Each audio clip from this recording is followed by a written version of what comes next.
So today we are going to be using some pulses. We're going to use black beans to make some Tex Mex Bites. This is the recipe, and it's a really quick and easy recipe, really good if you're just trying to make a snack or something to share with some friends or family.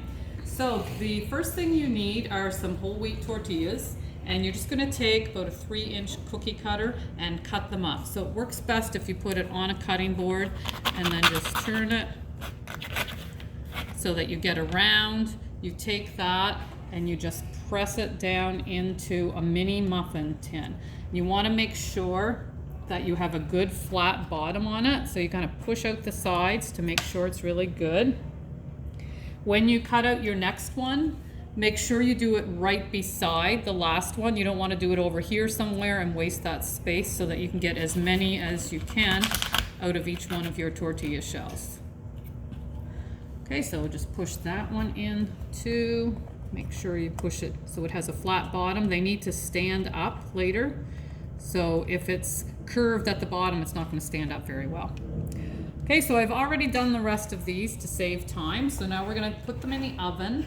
Your oven needed to be preheated to 350 degrees Fahrenheit and 180 Celsius. So my oven's ready. So I'm just going to put it on the top shelf and set the timer for 10 minutes. It's 10 to 12 minutes. You want them to be sort of golden brown. So while that is happening, in the meantime, we can make up the filling that's going to go in them.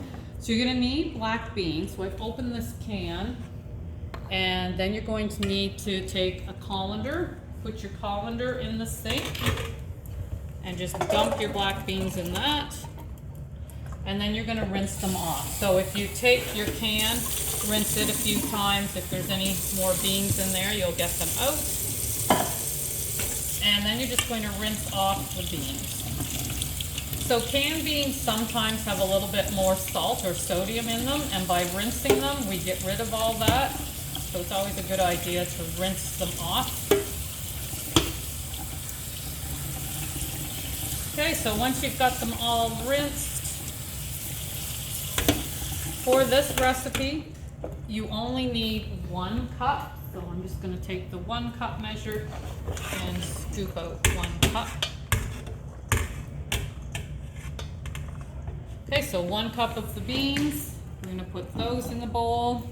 And then with that, you have 125 mils or half a cup of salsa. So you can use any kind of chunky salsa that you like. If you like it spicier, you can put in a spicier one. If you like it mild, put in a milder one.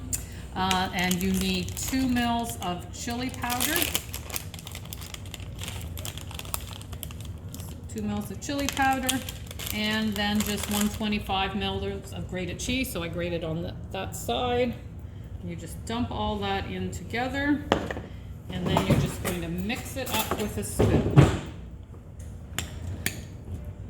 Okay, so you're going to mix it so it's all well combined, and then that's it. You just need to let that sit while you're waiting for your shells to be cooked. Okay, so our 10 minutes is up, so make sure you have your oven mitts on. Pull out that top rack, and you want them to be sort of golden brown, and they are. So we'll take those out. Leave your oven on though, because you're going to need that again later. So you can just put them on a rack, and then you're just going to lift out each one of the little cups and put it on a cookie sheet.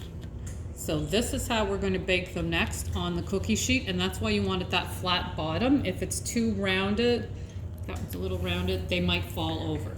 So I've already taken out another batch that I made.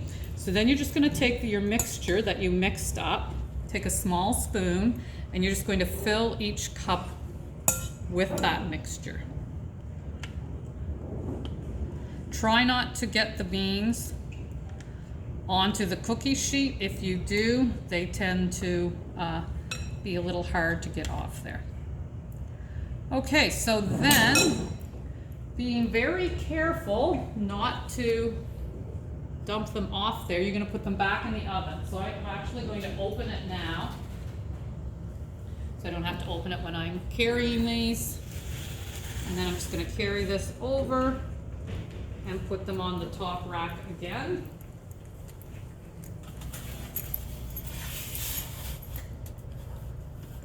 And then we're just going to leave them in the oven for 8 to 10 minutes. So I'm gonna set my timer for 8 minutes and we'll check them after that.